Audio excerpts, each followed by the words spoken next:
Hello बच्चों, good morning, good afternoon और good evening. आप सभी का स्वागत है दीपक पाठक क्लासेस मेरे यूट्यूब चैनल पर। तो मेरे दोस्तों, हम लोग पढ़ रहे हैं क्या, consideration unit number 2 Indian contract act का। आज ये भी समाप्त हमारा हो जाएगा। तो एक प्रक्रिया हम लोगों ने पूरी चलाई है, सीए फाउंडेशन का पूरा लॉ मेरे यूट्यूब चैनल पर 100% कंटेंट के साथ, वो भी institute of chartered accountant of India के मटेरियल के अंदर से पढ़कर हम लोग करने वाले हैं। उम्मीद है आज तक की आपकी पूरी क्लासेस बहुत अच्छे तरीके से हुई है और आपको सब कुछ बहुत अच्छे से समझ में आया है। तो आप लोगों का काम बस बहुत छोटा सा है। आप मेरी वीडियोस को देख रहे हो, लाइक वाला बटन आप लोग दबाएं और इसके साथ में अपने दोस्तों को शेयर करें। जो भी सीए बच्चे आप लोगों के साथ में कर रहे हैं, आप उनको ये वीडियो शेयर करें, उन लोगों को भी बहुत मजा आएगा। और जहां जहां बच्चे अटके हुए लॉ के अंदर, उन सब की हेल्प मिलेगी। क्योंकि आप लोग जो दूसरे चैनल्स पर, मैं बिल्कुल भी किसी दूसरे चैनल की कमियां या बुराई नहीं बता रहा हूं, मैं सिर्फ ये बता रहा हूं कि दूसरे चैनल्स पे जो कंटेंट है वो बहुत कम अवेलेबल है। मतलब श्योरिटी 100% कंटेंट इन डिटेल आपको कोई भी चैनल जो है वो प्रोवाइड नहीं कर रहा। तो फिर मैंने ये कोशिश करी कि आपको मैं यहाँ पर 100% लॉ जो है वो दे पाऊँ। ठीक है जी। तो हम लोग कर रहे हैं यूनिट नंबर 2 कंसीडरेशन। एक काम करते हैं, एक पूरी की पूरी यूनिट नंबर 2 की रिवीजन कर लेते हैं। जहां तक हमने पढ़ा फिर आज की क्लास को हम शुरू करने वाले हैं। ठीक है। यूनिट नंबर 2, सबसे पहले सेक्शन नंबर 2 क्लॉज डी, मैंने आपको बताया कंसीडरेशन की डेफिनेशन क्या होती है। तो डेफिनेशन में कहता था, when at the desire of the promiser, the promisee or any other person has done, does, will do any activity or thing is called consideration। और यहां पर abstain तीनों के अंदर जो है वो इंक्लूडेड है।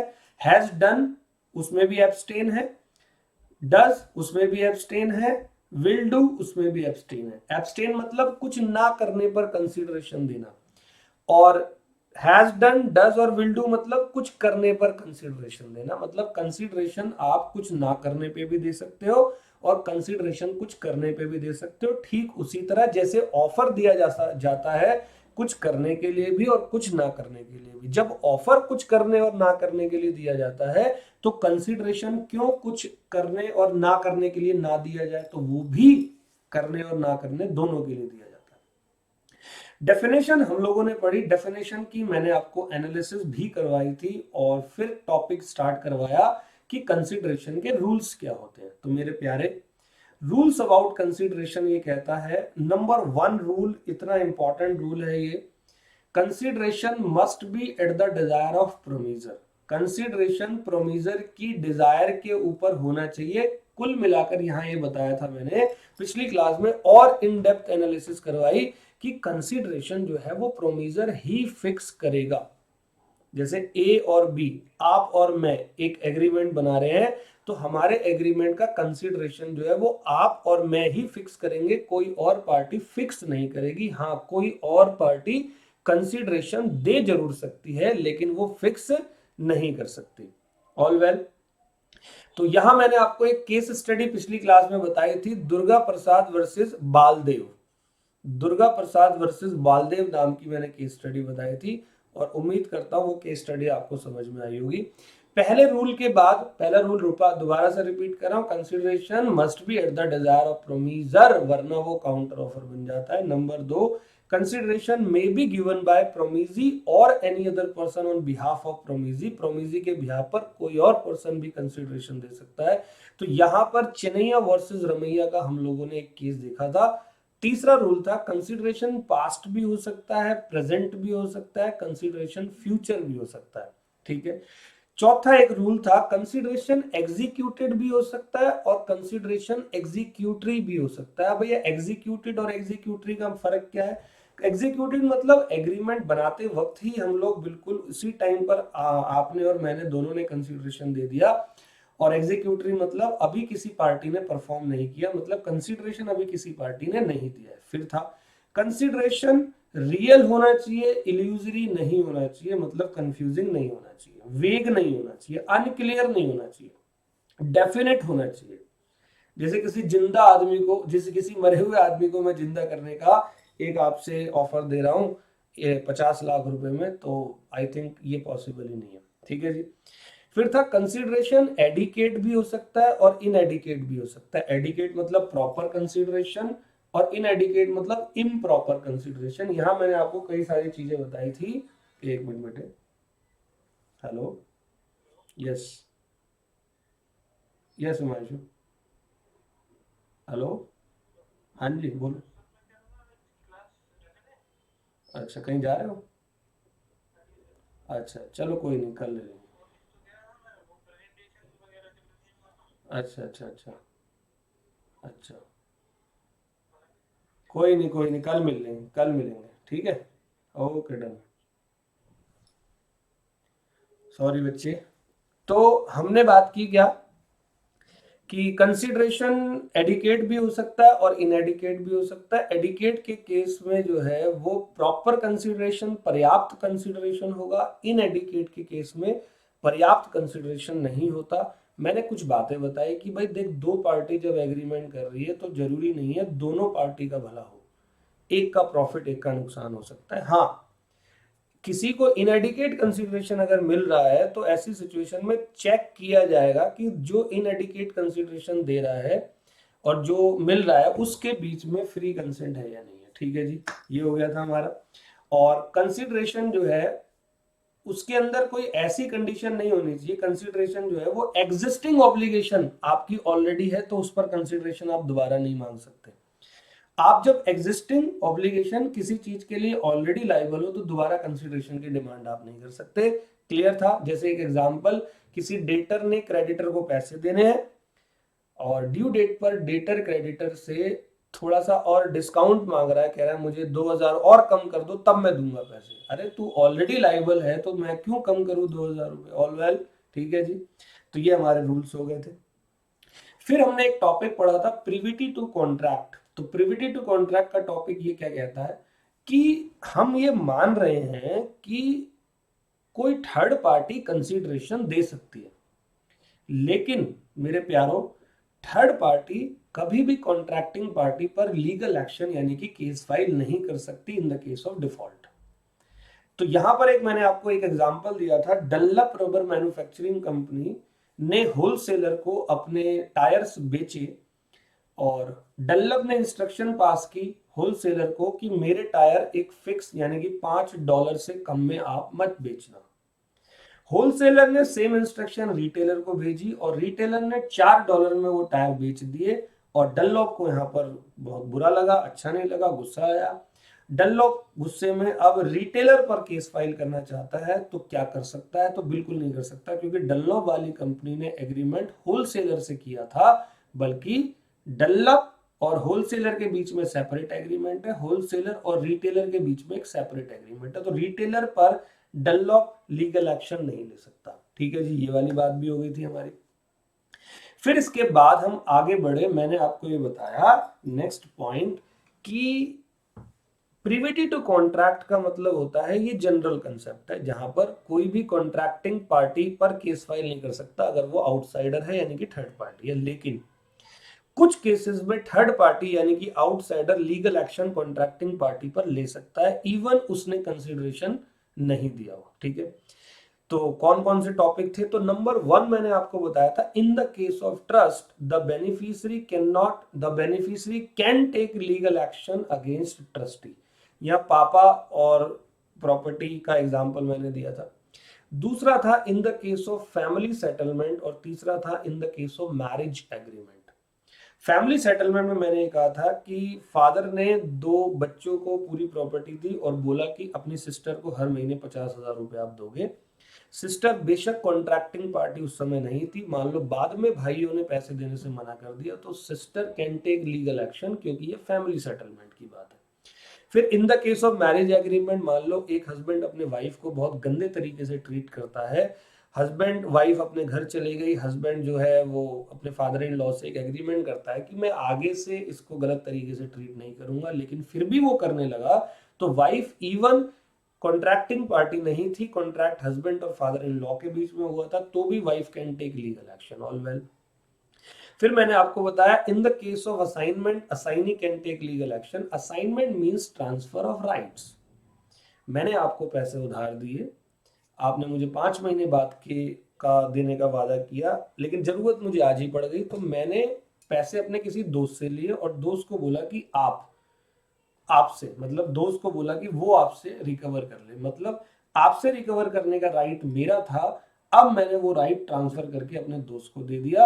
अब मेरा दोस्त आपसे पैसे रिकवर करेगा, और मान लो आप अगर पैसे देने में असमर्थ हो गए, आपने पैसे नहीं दिए, तो मेरा दोस्त आपके ऊपर लीगल एक्शन ले सकता है।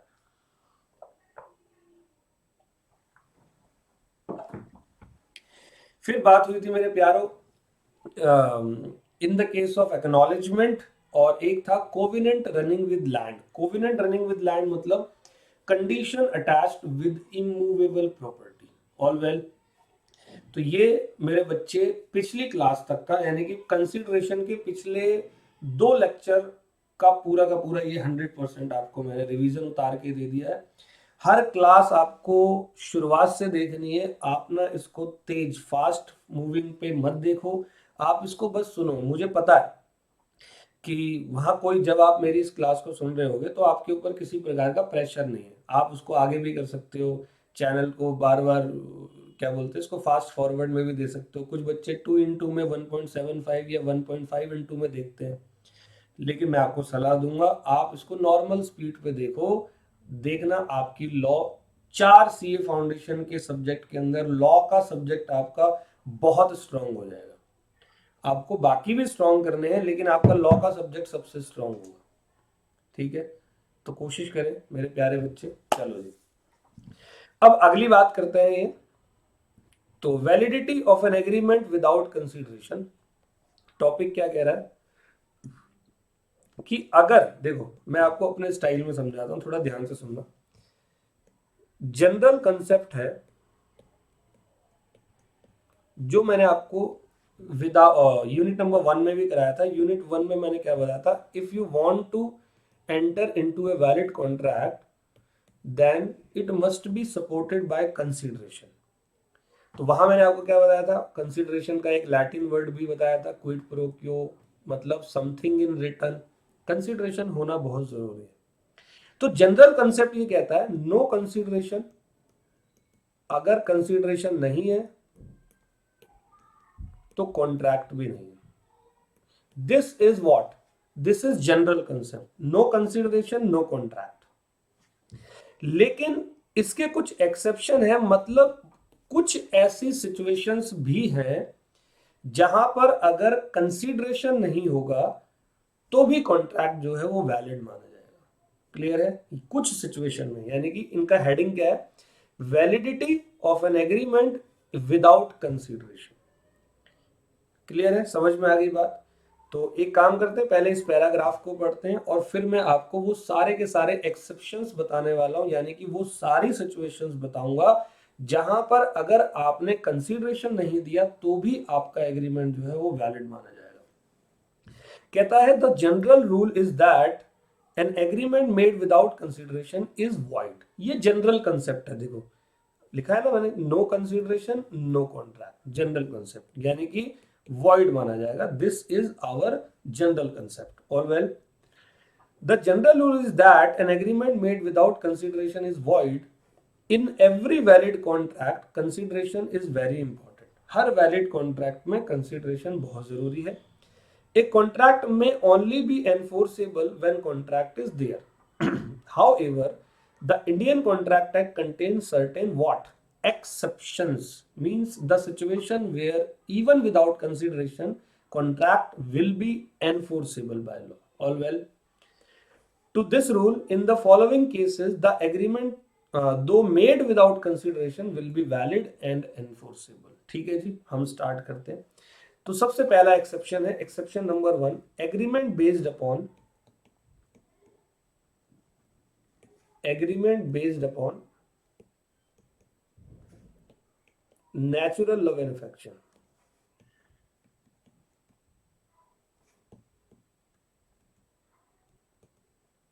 Agreement based upon natural love and affection, ठीक है जी।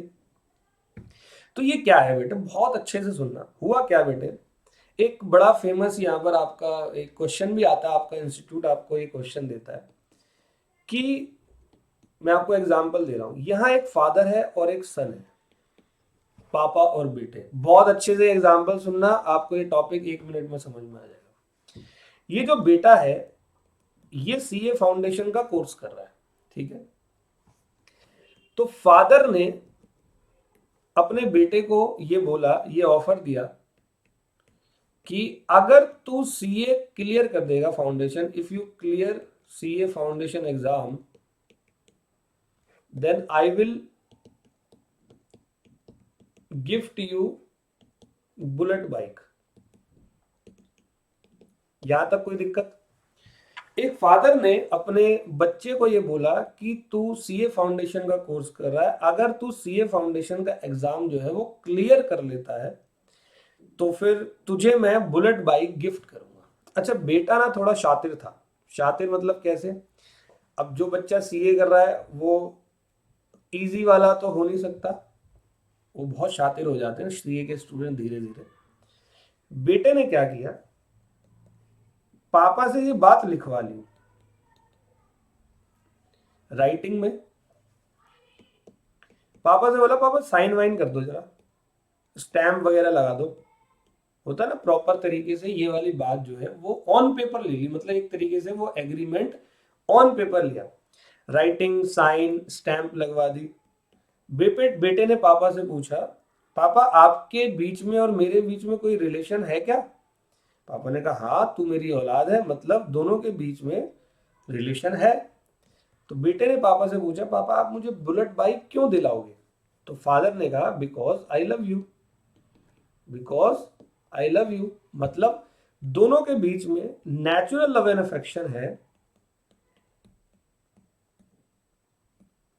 इस वजह से दोनों के बीच में नेचुरल लव एंड अफेक्शन है, इस वजह से फादर ने अपने बेटे को यह वादा किया। तो सुनना, फादर ने क्या बोला, अगर तू सीए फाउंडेशन का एग्जाम क्लियर कर लेता है तो मैं तुझे गिफ्ट में एक मोटरसाइकिल दूंगा।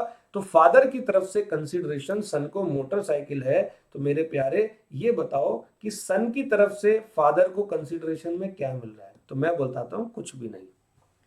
मतलब इस एग्रीमेंट में कंसीडरेशन जो है वो मिसिंग है। सन तो कुछ नहीं दे रहा। अब आप बोलोगे सन तो पास होके दिखा रहा है। बेटे पास होके दिखाना कॉन्ट्रैक्ट एक्ट में कंसीडरेशन नहीं होता, ठीक है जी। अब मान लो ये सन ने एग्जाम जो है वो क्लियर कर लिया। सन ने एग्जाम क्लियर कर लिया, वो दौड़ कर गया पापा के पास कि पापा पापा मेरा एग्जाम तो क्लियर हो गया, लाओ जी आप मुझे बुलेट दिलाओ।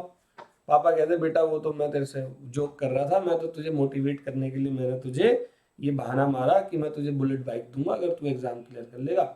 सन कह रहा है कि पापा शायद आपने ये बहाना मारा होगा, लेकिन मैं सीरियस था उस टाइम पर। सन ने ये बात लिखवा ली थी, साइन करवाए थे, स्टैम्प करवाया था, रिलेशन भी था, नेचुरल लव एंड अफेक्शन भी था। इवन विदाउट कंसीडरेशन यहाँ पर सन के पास अधिकार है कि वो कोर्ट ऑफ लॉ में जाकर फादर के खिलाफ लीगल एक्शन ले सकता है, क्योंकि ये एग्रीमेंट बेस्ड अपॉन क्या है? Natural love and affection. समझ में आ गया मेरे प्यारों? लेकिन इसकी कंडीशन है। कंडीशन क्या है कि ये राइटिंग में होना चाहिए, साइन होना चाहिए, स्टैम्प, और relation natural love and affection होना बहुत जरूरी है। क्लियर है? समझ में आ गई बात? एक तो मैंने आपको ये एग्जांपल दिया, एक और एग्जांपल देखो। एक केस आया था बेटे, केस का नाम था राजलखी देवी वर्सेस भूतनाथ। ठीक है, बड़ा फेमस केस ये वाला भी रहा है। राजलखी देवी जो थी वो वाइफ थी, और भूतनाथ इस वाइफ का क्या था? हस्बैंड था। मेरे शब्दों को बहुत गहराइयों से सुनना जो मैं बोलूंगा। क्या होता है कि ये हस्बैंड और वाइफ, इन दोनों के बीच में बहुत लड़ाइयाँ होती हैं, क्वेरल्स। क्वेरल समझते हो? लड़ाई झगड़े, डेली लड़ाई झगड़े। शाम को जाओ, हस्बैंड काम से जाता था, वाइफ चिक चिक पिक पिक चालू। इसकी भी गलती होती थी, इसकी भी गलती होती थी, एक हाथ से कभी ताली नहीं बजती। तो एक दिन हस्बैंड ने अपनी वाइफ को ये ऑफर दिया कि भाई मैं तुझसे कहीं और जाके रहूंगा, मैं तुझे हर महीने ये अमाउंट मैं अपनी तरफ से बता रहा हूं 10,000 रुपए मंथ पर मंथ मैं तुझे हर महीने दूंगा। हस्बैंड ने ये बात वाइफ को जो है वो लिख कर दी, साइन करके दी, स्टैंप लगा के दी, और हस्बैंड चला गया। हस्बैंड ने थोड़े टाइम पैसे दिए होंगे, वाइफ को बाद में इसने पैसे देने से मना कर दिया। पहले ये बताओ कि हस्बैंड यहाँ वाइफ को 10,000 दे रहा है, वाइफ इसको क्या दे रही है? कुछ भी नहीं, मतलब कंसिडरेशन नहीं है वाइफ की तरफ से। क्या वाइफ हस्बैंड पे लीगल एक्शन ले सकती है इवन विदाउट कंसिडरेशन? तो मैं बोलूंगा बिल्कुल नहीं ले सकती। क्यों? बेशक हस्बैंड ने यहाँ पर राइटिंग में साइन करके, स्टैम्प करके, और रिलेशन था हस्बैंड वाइफ का, लिख के दिया, लेकिन ये relation natural love and affection का नहीं था, क्योंकि दोनों पार्टी में क्या हो रही थी? क्वेरल्स। क्वेरल्स मतलब लड़ाई झगड़े। आगे समझ में? तो जब दोनों पार्टी में क्वेरल्स हो रहे हैं, लड़ाई झगड़े हो रहे हैं, तो वो नेचुरल लव एंड अफेक्शन की कैटेगरी में नहीं आता। मतलब आपको सारी कंडीशंस को फुलफिल करना होगा। समझ में आ गया जी? एक बार नोट्स पे चलेंगे, फिर इंस्टीट्यूट की बुक पे आएंगे, क्योंकि इंपॉर्टेंट टॉपिक है, साथ साथ पढ़ेंगे।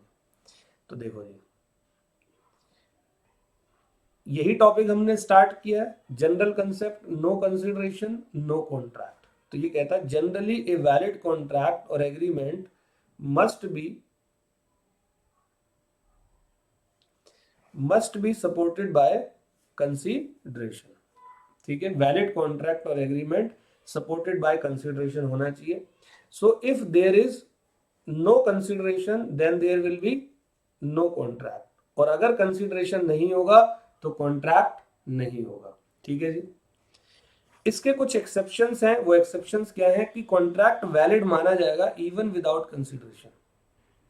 बिना कंसिडरेशन के भी आपका कॉन्ट्रैक्ट वैलिड माना जाएगा अगर एग्रीमेंट बेस्ड अपॉन होता है नेचुरल लव एंड अफेक्शन। तो कह रहा है N agreement made without consideration will be valid if it is in writing, it is signed by the promisor, it must be registered, मतलब स्टैंप ड्यूटी, रिलेशन होना बहुत जरूरी है, और relation natural love and affection का होना बहुत जरूरी है। ठीक है जी। एक केस आया था, केस था राजलक्ष्मी देवी वर्सेस भूतनाथ का। क्या केस था? ए हस्बैंड प्रॉमिस टू पे हिज वाइफ, एक हस्बैंड ने प्रॉमिस किया, प्रॉमिस मतलब वही पूरा एग्रीमेंट हुआ होगा, साइन वाइन करके सब कुछ। आफ्टर कॉन्स्टेंट क्वेरल्स, कॉन्स्टेंट मतलब लगातार लड़ाई झगड़े हो रहे थे दोनों के बीच में, between them a fix monthly amount for her maintenance and separate residence without any consideration, कि तेरे को फिक्स मंथली में खर्चा दूंगा, एक रहने के लिए घर दूंगा। ठीक है जी। The promise was in writing. अच्छा, वाइफ की तरफ से तो कोई कंसिडरेशन नहीं है। Promise was in writing and registered when he refuse to pay. अब बाद में इसने मना कर दिया देने से। The wife filed a case, she was not allowed anything by court on the ground that the exception was not applicable as there was no natural love left between them. Court ने ये कहकर मना कर दिया कि पांचवी condition, the relation must be natural love and affection वाली, पूरी नहीं हो रही। सारी कंडीशन आप पूरी करोगे तो ही आपका ये एग्रीमेंट क्या माना जाएगा? वैलिड माना जाएगा। समझ में आ गया जी? क्लियर है? तो देखो हम लोग क्या पढ़ रहे हैं, हम लोग पढ़ रहे हैं कि जनरल कंसेप्ट क्या कहता है। General concept section 25 of Indian contract act says that if there is no consideration then there will be no contract. ये जनरली बात है, but there are some exceptions where consideration अगर नहीं भी होता तो भी कॉन्ट्रैक्ट वैलिड होता है। उसका हमने पहला पॉइंट पढ़ा, agreement based upon natural love and affection. अगर बात आप नेचुरल लव एंड अफेक्शन की करोगे, अगर कोई agreement natural love and affection पे बेस्ड होगा तो वो एग्रीमेंट जो है वो वैलिड माना जाएगा, बशर्ते वो एग्रीमेंट आपका क्या होना चाहिए? वो राइटिंग में होना चाहिए, must be signed by the promisor, it must be registered, and there must be relation, and the relation must be natural love and affection. समझ में आ गया जी? उम्मीद है आपको ये समझ में आ गया। तो जो चलते हैं जरा इंस्टीट्यूट क्या कहता है ये भी देख लेते हैं।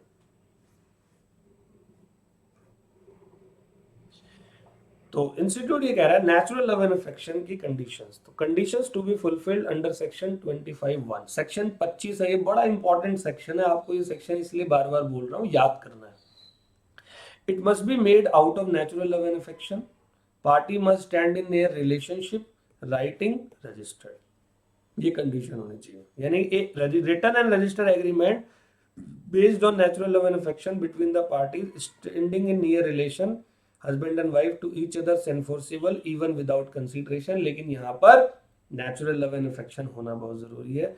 दो एग्जाम्पल है, ध्यान से देखना। A husband by a registered agreement promise to pay his earning to his wife। यहाँ पर held agreement दो विदाउट कंसिडरेशन वॉज वैलिड, क्योंकि वाइफ के साथ उसका नेचुरल लव एंड अफेक्शन है, कोई लड़ाई झगड़ा नहीं होता जनरली।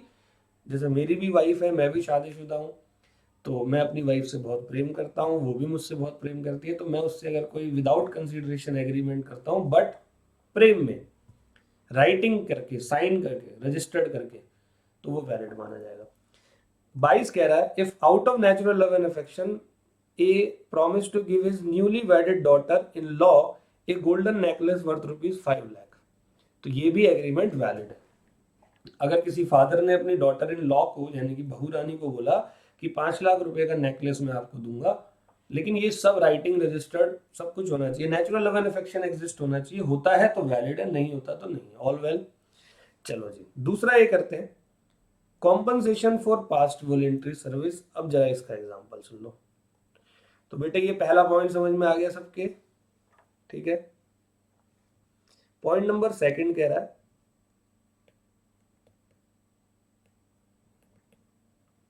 कॉम्पनसेशन फॉर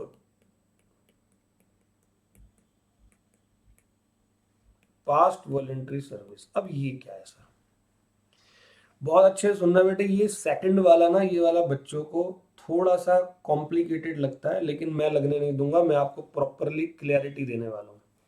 मान लो बेटे एक घर है, ये घर है मिस्टर ए का, मिस्टर ए सो रहा है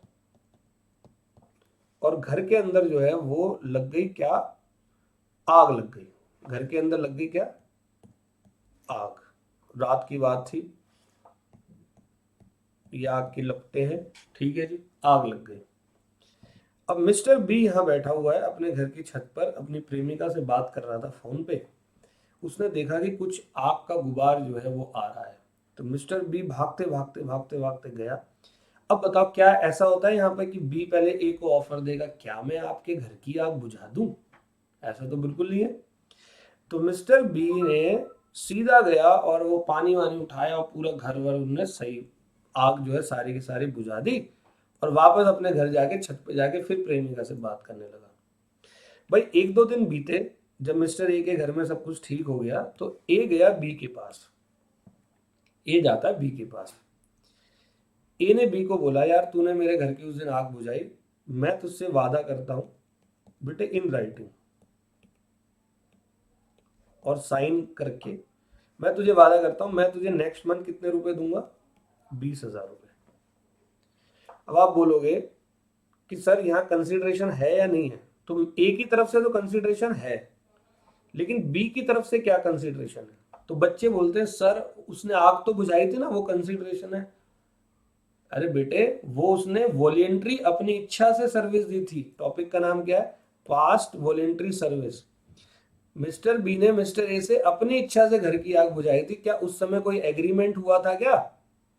नहीं हुआ था ना एग्रीमेंट, तो बी की तरफ से तो कोई कंसिडरेशन है ही नहीं, बी की तरफ से कोई कंसिडरेशन नहीं है। यहां तो ए की तरफ से, मतलब विदाउट कंसिडरेशन ए ने बी को वादा किया मैं तुझे 20,000 रुपए दूंगा, तो बी थोड़ा समझदार था, बी ने बोला भाई राइटिंग में लिख के दे। अब मान लो मिस्टर ए ने बाद में पैसे देने से इनकार कर दिया, तो here B can take legal action against mister A even without consideration. समझ में आ गया? लेकिन सर ये राइटिंग में होना इज वेरी इंपॉर्टेंट, पहले बुक से ही देख लेते, चलो फिर नोट्स पे जाएंगे। तो compensation for past voluntary service, तो पास्ट मतलब पहले, तो बी ने पास्ट में वॉलेंट्री सर्विस दी थी ए को, उसके बदले में ए के मन में ये प्रेम जागा कि यार उसने तो मेरे घर में आग बुझा दी, वरना मेरा घर जल जाता, लाखों करोड़ों का नुकसान हो जाता, तो ऐसे में उसने 20,000 रुपए देने का वादा किया। A promise to compensate wholly or in part a person who has already voluntarily अपनी इच्छा से, कोई एग्रीमेंट नहीं किया था, अपने मन से उसने अपनी इच्छा से परफॉर्म किया, done something for the promiser is enforceable under section 25(2). In order that promise to pay for the past voluntary service be binding, अगर वो बाइंड करना है मतलब ए कब लाइबल होगा, ए ने बी को वादा किया ना 20,000 देने का, मान लो ए ने पैसे नहीं दिए तो बी ए के ऊपर लीगल एक्शन कब ले सकता है, जब बी ने सर्विस वॉलेंट्री दी, the service must have been rendered for the promisor, और वो प्रोमिजर के लिए सर्विस दी, और the promisor must be in existence, वो प्रोमिजर वहां एग्जिस्टेंस में था जब सर्विसेज दी जा रही थी, और प्रोमिजर ने वादा किया कि मैं तुझे कॉम्पनसेट करूंगा। क्लियर है? तो ये सारी सिचुएशन होनी चाहिए। जैसे एग्जांपल है, P finds R's wallet and gives it to him, R promises to give ₹10,000, this is a valid contract. जैसे आपको मेरा खोया हुआ पर्स मिल गया, तो आपने अपनी इच्छा से वो पर्स मुझे लौटा दिया, मैंने आपको बोला मैं आपको 1,000 रुपये दूंगा अगले महीने, तो ये वैलिड कॉन्ट्रैक्ट है क्योंकि पास्ट वॉलेंट्री सर्विस है। मेरी तरफ से 1,000 रुपये का कंसिडरेशन, आपकी तरफ से क्या? आप बोलोगे सर पर्स लौटाया, नहीं, उस समय कोई एग्रीमेंट हुआ ही नहीं था।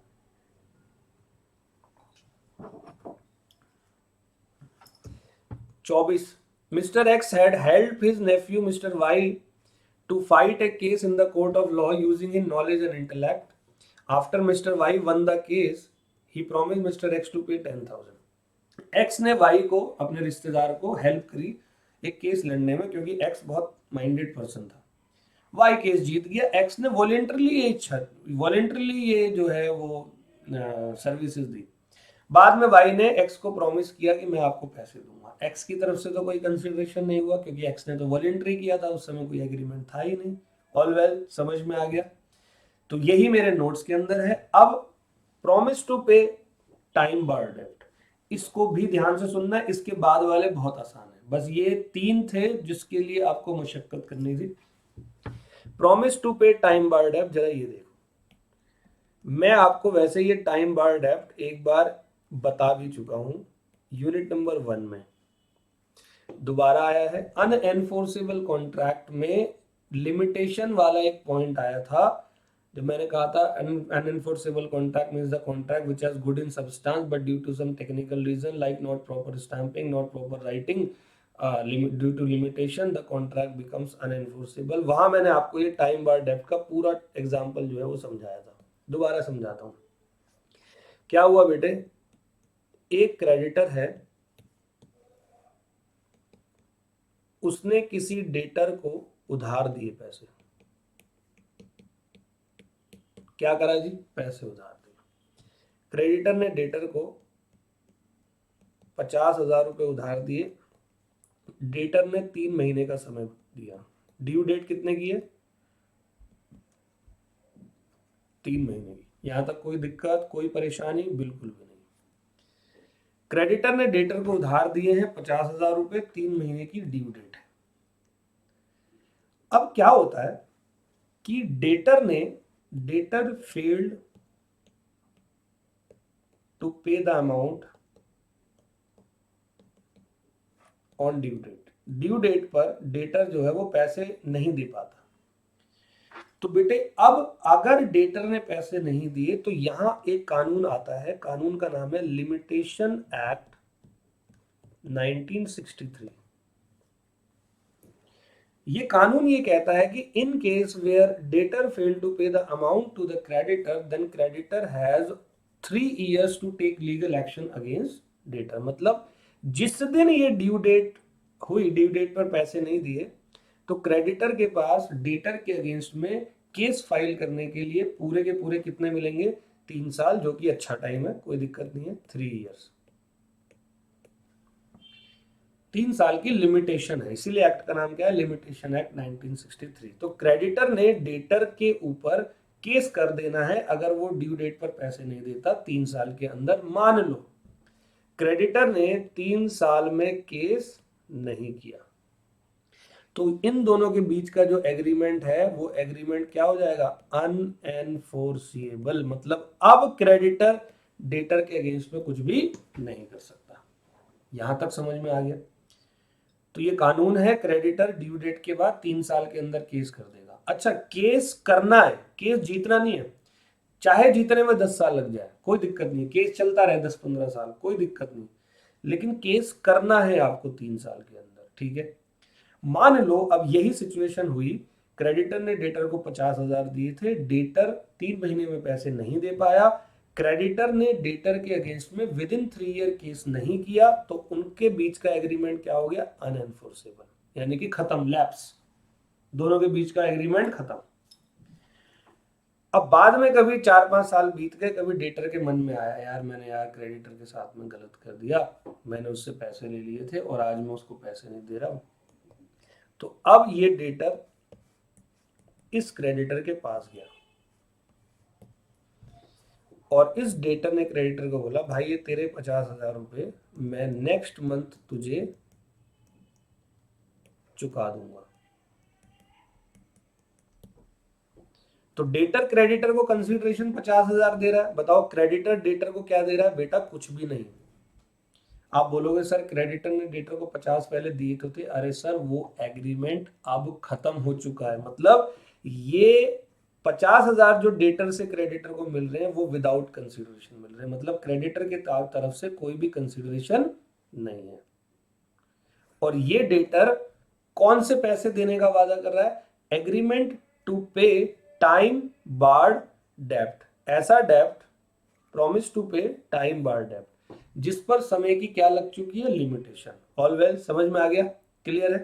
तो यहां पर अब अगर डेटर 1 महीने बाद फिर से वो पैसे वादा करने के बाद भी नहीं देता, तो क्रेडिटर पे हक है कि वो डेटर के खिलाफ क्या ले सकता है, लीगल एक्शन ले सकता है, लेकिन ये सब कुछ राइटिंग में होना बहुत जरूरी है, ठीक है जी। चलो देखते हैं। तो कह रहा है promise to pay time barred डेप्ट where a promise in writing, देखो writing signed by the person making it और by his authorised agent is made to pay डेप्ट barred by limitation, it is a valid without consideration, ठीक है जी। तो ये मैंने example भी आपको पूरा का पूरा करा दिया, उम्मीद है आपको समझ में आ गया होगा, ठीक है। अगला कहता है मेरे प्यारो एजेंसी। एजेंसी का मतलब क्या होता है, अब ये जो एजेंसी का टॉपिक है ना, ये एजेंसी का पूरा टॉपिक आपका यूनिट नंबर 9 है, हम वहां पर भी इस टॉपिक को करेंगे, आपको बड़ा मजा आएगा वहां करने में, लेकिन फिलहाल मैं आपको बता दूं एजेंसी क्या होती है। बेटा एक बंदा होता है प्रिंसिपल और एक होता है उस प्रिंसिपल का एजेंट। प्रिंसिपल कोई काम अपने एजेंट से करवा रहा होता है, प्रिंसिपल कोई काम अपने एजेंट से करवा रहा है। तो जनरली तो ऐसा होता है कि प्रिंसिपल अगर एजेंट से कोई अपना काम कराता है तो प्रिंसिपल उसको पैसे वैसे देता है, एजेंट बदले में काम कर देता है, तो वो तो नॉर्मल कॉन्ट्रैक्ट हुआ जहां दोनों तरफ से कंसिडरेशन है। बट कहीं कहीं पर कुछ सिचुएशन ऐसी भी हो जाती है जहां इस प्रिंसिपल ने एजेंट से काम करवाया, लेकिन एजेंट ने ना तो पैसे मांगे ना प्रिंसिपल ने दिए, मतलब एजेंट ने अपनी इच्छा से काम किया बिना पैसों के। अब जैसे आप मेरे स्टूडेंट हो, मेरा लैपटॉप खराब हो गया तो मैंने आपको लैपटॉप दिया कि विजय भाई, विजय एक काम करो, तुम तो जा रहे हो यहाँ पे क्या बोलते हैं इसको, नेहरू प्लेस की तरफ से जा रहे हो, तो मेरा ये लैपटॉप नेहरू प्लेस में प्रकाश कंप्यूटर्स को दे देना, उसको रिपेयर ये करके वापस ले आएगा मेरे पास। तो तुमने कहा ठीक है, तो मैंने तुम्हें काम दिया, तो मैं बन गया तुम्हारा प्रिंसिपल और तुम बन गए मेरे एजेंट। तुम मेरे स्टूडेंट भी हो, तुमने कहा सर से क्या पैसे वैसे लेंगे, हम ऐसे चले जाएंगे। तुम भाई चले गए सामान लेकर। अब तुम सामान लेकर जा रहे हो और मेरे लैपटॉप को ऐसे उंगलियों पे ऐसे घुमाते हुए खेलते हुए फुटबॉल की तरह जा रहे हो और लैपटॉप टूट जाता है। तो क्या ऐसी सिचुएशन में मैं तुम्हारे खिलाफ कोई एक्शन लूं या ना लूं? देखो अगर आप प्रॉपर केयर करके जा रहे होते तो कोई दिक्कत नहीं है, अब आप लैपटॉप के साथ खेलते हुए जा रहे हो, तो ऐसी सिचुएशन में ये प्रिंसिपल एजेंट के खिलाफ लीगल एक्शन ले सकता है, इवन इसने कंसिडरेशन नहीं दिया, और इसी का वाइजे वर्सा भी हो सकता है। क्लियर है? तो देखो क्या कहता है, agency according to section 185 of the Indian contract act, ये सेक्शन 185 में आपको यूनिट 9 में पढ़ाऊंगा। No consideration is necessary to create an agency, मतलब एजेंसी का एग्रीमेंट बिना कंसिडरेशन में भी हो सकता है। अगला है मेरे बच्चे कंप्लीटेड गिफ्ट, तो जरा इसको भी समझ लो। कंप्लीटेड गिफ्ट का मतलब होता है कि अगर किसी पर्सन ने ये बोला हुआ है, डोनर ने डोनी को राइटिंग में लिखकर बोला है, जैसे कि मैं आपको लिख कर दे रहा हूं कि मैं आपको एक गिफ्ट करूंगा आपकी एनिवर्सरी पे या आपके पास होने पर। अब आप ये मत बोलना सर ये नेचुरल लव एंड अफेक्शन, वो पहला पॉइंट है, वो अलग है। मैं किसी भी पर्सन को अगर मैं वादा करता हूं कि मैं तुझे जो है ये चीज गिफ्ट करूंगा और लिखकर वादा करता हूं, कंप्लीटेड शब्द यहां आगे क्यों लगा हुआ है, लिखकर वादा करता हूं, और बाद में वह वादे से मुकर गया तो सामने वाली पार्टी मेरे खिलाफ लीगल एक्शन ले सकती है, इवन विदाउट कंसिडरेशन। देखो वादा तो मैंने किया देने का, सामने वाली पार्टी तो कुछ नहीं कर रही, लेकिन वो मेरे अगेंस्ट में लीगल एक्शन ले सकती है। कह रहा in case of completed gift the rule no consideration no contract does not apply. Explanation 1 to 25 states nothing in this section shall affect the validity as between donor and donee of any gift actually made, thus gift do not require any consideration। तो gift तो आपको पता ही है सब without consideration ही देते हैं, तो gift का अगर आपने एग्रीमेंट किया है और कंसिडरेशन नहीं है तो वैलिड एग्रीमेंट है। दो और बचे हैं बेटे, जरा दोनों को बहुत अच्छे से बताता हूं, एक बेलमेंट और एक चैरिटी। चलो फिर नोट्स पे जाएंगे। बेलमेंट बेटे ये बेलमेंट टॉपिक आपका यूनिट नंबर 8 पूरा का पूरा एक टॉपिक है, वहां इसकी पूरी इन डेप्थ एनालिसिस करेंगे, लेकिन यहां पर जरा आपको समझाऊं कि बेलमेंट का मतलब क्या होता है। तो बच्चे बेलमेंट का मतलब होता है transfer of position of goods. Position मतलब होता है कस्टडी, या आप ऐसे बोल सकते हो transfer of only custody of goods. Ownership आप किसी की ट्रांसफर नहीं करते, आप सिर्फ गुड्स की कस्टडी किसी को ट्रांसफर कर रहे हो। एग्जांपल देता हूं, मान लो आपके पास एक मोटरसाइकिल है, स्कूटी है, क्या आप अपनी स्कूटी की सर्विस करवाते हो? तो यस। तो जो सर्विस सेंटर आप क्या करते हो, आप सर्विस सेंटर में मॉर्निंग में आपने स्कूटी जमा कराई और वो इवनिंग में आपको स्कूटी देता है, तो पूरे एक दिन के लिए आपने उसको स्कूटी दी, तो आपने वहां पर अपने स्कूटी की क्या करी, पोजीशन ट्रांसफर करी, इसी को बोलते हैं बेलमेंट। आपको बोलेंगे ट्रांसफर करने वाले को बोलेंगे बेलर, और जिसको ट्रांसफर किया है उसको बोलेंगे bailee. The person who transfer the custody of the goods is called bailor and the person to whom the goods is transferred is called bailee. All well.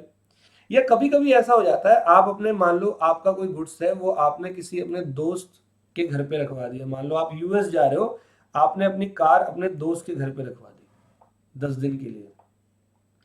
तो क्या हुआ, आपने जब सर्विस पे अपनी गाड़ी स्कूटी दी होगी तो उस बंदे ने आपसे पैसे लिए होंगे, दोस्त को अपने कार दी, क्या दोस्त ने जनरली पैसे लिए होंगे? नहीं। तो बेलमेंट दो तरीकों के होते हैं, जहां पर पैसे लिए जाते हैं तो उसको कहते हैं नॉन ग्रेचुअस बेलमेंट। ग्रेचुअस मतलब होता है अपनी इच्छा से, मतलब बिना पैसों के, और दोस्त को दिया तो इसको कहते हैं ग्रेचुअस बेलमेंट। कौन सा बेलमेंट? ग्रेचुअस, जहां पर पैसे चार्ज नहीं किए जाते। अब मान लो एक बात बताओ, आपने अपने दोस्त को कार दी, उसने आपसे पैसे चार्ज नहीं करे, आप यूएस से चले गए, पार्किंग पैसे उसने नहीं लिए, आप यूएस से आ रहे हो तो देख रहे हो कि आपकी कार को आपके दोस्त ने यमुना एक्सप्रेसवे पे 200 की स्पीड में दौड़ाया 10 दिन, और कार के अंजर पंजर सब ढीले हो गए, पर कच्चे उड़ गए कार के। तो क्या आप अपने दोस्त के खिलाफ लीगल एक्शन नहीं लोगे, कार का कॉम्पनसेशन नहीं लोगे? मान लो आपका दोस्त कहता मैंने तुझसे कोई पार्किंग के पैसे थोड़ी लिए। अरे तो तू पार्किंग के पैसे नहीं ले रहा का मतलब थोड़ी मेरी कार की ऐसी की तैसी कर देगा। आगे बात समझ। तो बेलमेंट के केस में इवन विदाउट कंसिडरेशन, इन सिचुएशन में कंसिडरेशन नहीं है, यहां कंसिडरेशन नहीं है, नो कंसिडरेशन, उसके बाद भी जो बेलर है वो बेली के ऊपर लीगल एक्शन ले सकता है। समझ में आ गया जी? तो ये पूरा टॉपिक हम लोग वहां पर भी पढ़ने वाले हैं। तो देखो जी क्या कह रहा है, बेलमेंट में कह रहा है no consideration is required to affect the contract of bailment. Section number 148 of Indian Contract Act defines bailment as the delivery of goods from one person to another for some purpose। किसी purpose के लिए आपने goods की delivery करी, This delivery is made upon a contract that post accomplishment of the purpose, the goods will either be returned or disposed of. तो जैसे ही purpose खत्म हो जाएगा गुड्स रिटर्न कर दिया जाएगा। तो दोस्त को जब गुड्स दिया था 10 दिन के लिए दिया था ना, तो वो रिटर्न कर देगा, और स्कूटी जब सर्विस के लिए दी थी तो 1 दिन के लिए दिया, तो वो भी रिटर्न कर देगा। तो इसको बोलते हैं बेलमेंट। सही है जी। ये example, mister A hand over the keys of his godown to mister Y and Y had deposited his goods in the same.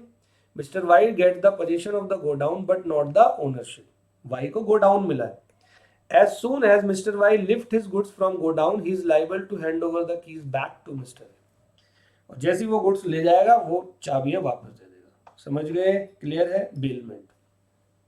Last है हमारा चैरिटी। यहाँ पर एक केस भी था, Kedarnath versus Gauri Mohammad.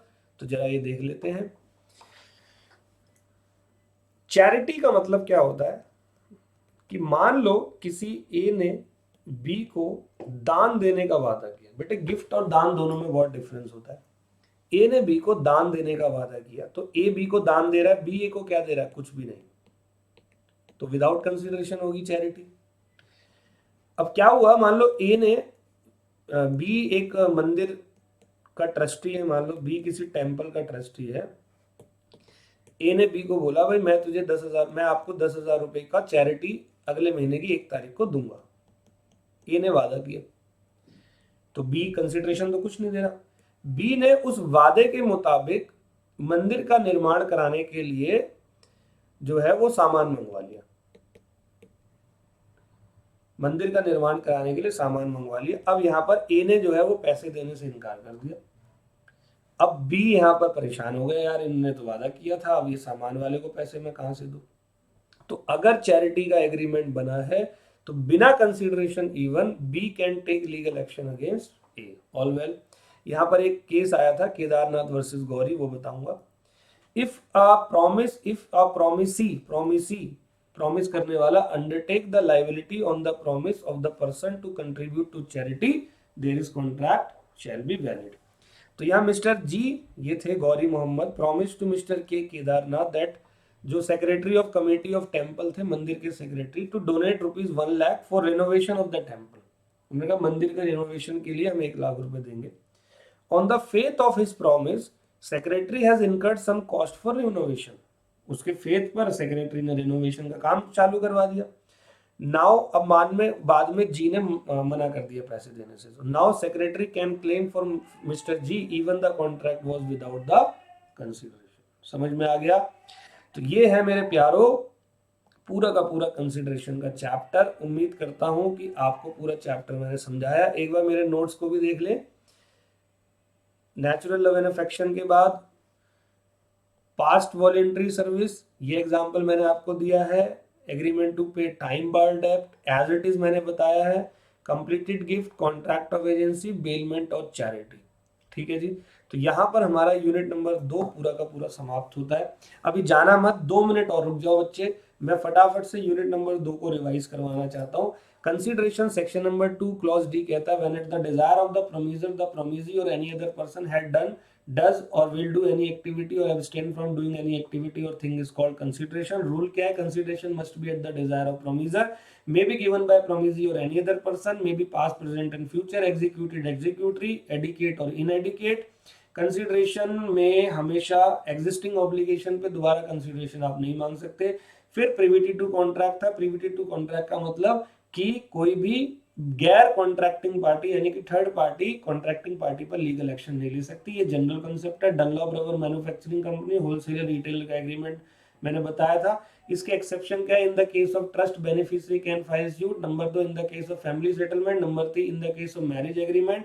Number 4 in the case of assignment, assignee can take legal action. Number 5 in the case of acknowledgement. Number 6 covenant running with land. और एक आपकी बुक में भी है पॉइंट, एजेंसी, एजेंट के थ्रू।